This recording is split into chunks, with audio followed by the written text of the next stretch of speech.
Always, with our phone lights bouncing all crazy off the walls, knowing how quick we needed to be if there was really a fire. Because we're from California.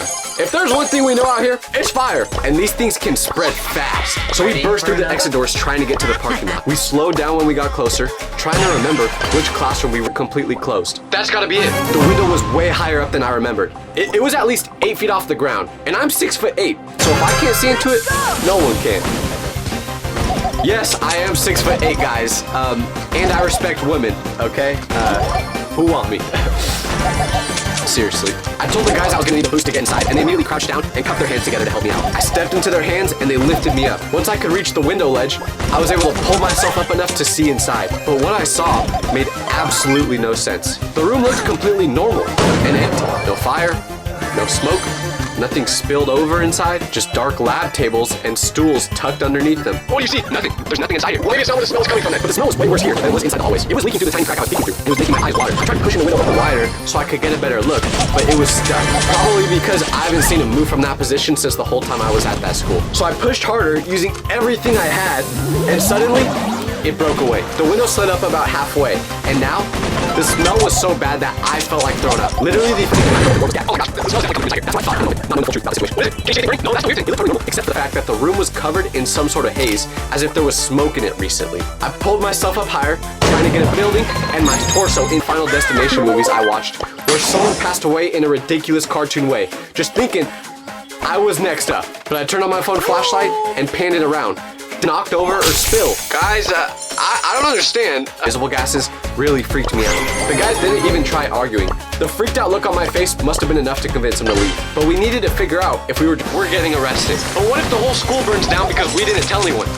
We'd be responsible. As Dumb and Dumber were arguing,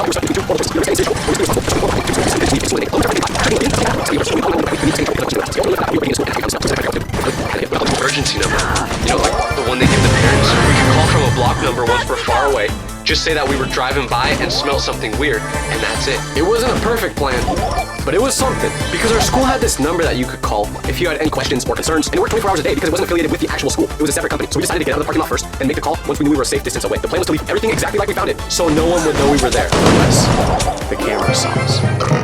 It's over there, so we figured that we would be okay. We checked the room quickly, making sure that nothing changed, and then we bounced. We ran for blocks without stopping. His system picked up.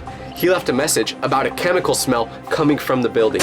We sat in silence for a few minutes after that, all thinking the same thing. Were we going to get caught? Were there security cameras we didn't know about? Was the school itself going to be okay? We had to decide on a game plan to make sure that if anyone asked any questions, we all had the same answers. We agreed that we wouldn't talk about this to anyone, and if someone were to ask us a question about the situation, we would just deny.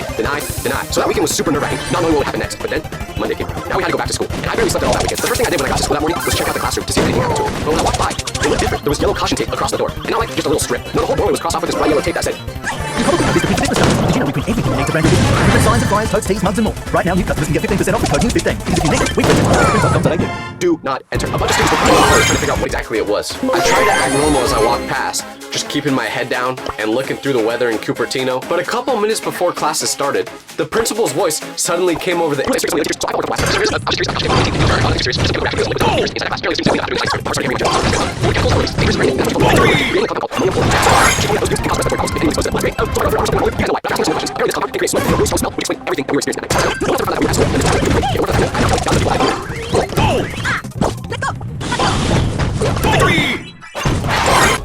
Vem caixa, tá preparada pra fuder sua safada. Vem sentando na piroca, sua piranha safada. Vem, vem fuder, vem, vem fuder, vem, vem fuder, vem, vem fuder, vem, vem fuder, vem, vem fuder, vem, vem fuder, vem, vem fuder. Vai xerequinha, toma, toma, toma, toma, toma.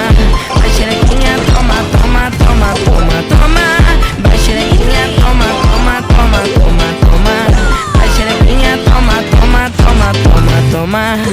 Vem, vem fuder, vem, vem fuder, vem, vem fuder, vem, vem fuder, vem, vem fuder, vem, vem fuder, vem, vem fuder, vem, vem fuder. Hoje eu vou te pegar, te deixar de perna bamba. Hoje eu vou te pegar, vou te deixar de perna bamba. Vai xerequinha, toma, toma, toma, toma, toma. Vai xerequinha, toma, toma, toma, toma, toma. Vem, vem, fuder, vem, vem, fuder, vem, vem, fuder, vem, vem, fuder, vem, vem, fuder, vem, vem, fuder, vem, vem, fuder, vem, vem, fuder.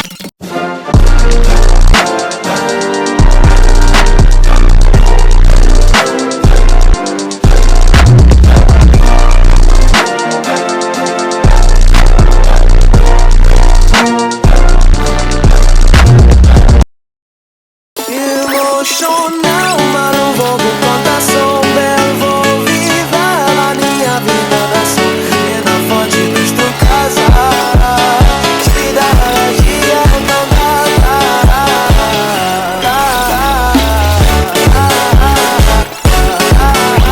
Que dá dia não dá.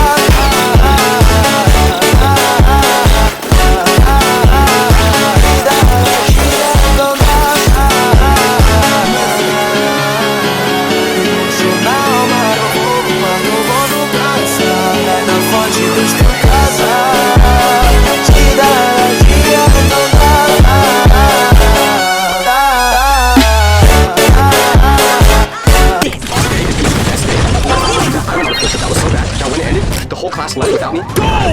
This is how it all started. It was late October, middle of the fall, when everything smells like cinnamon. And every year during this time, just hay rides, overpriced cider, and that little petting zoo that definitely shouldn't have been that aggressive. No one ever really got that excited for this field trip because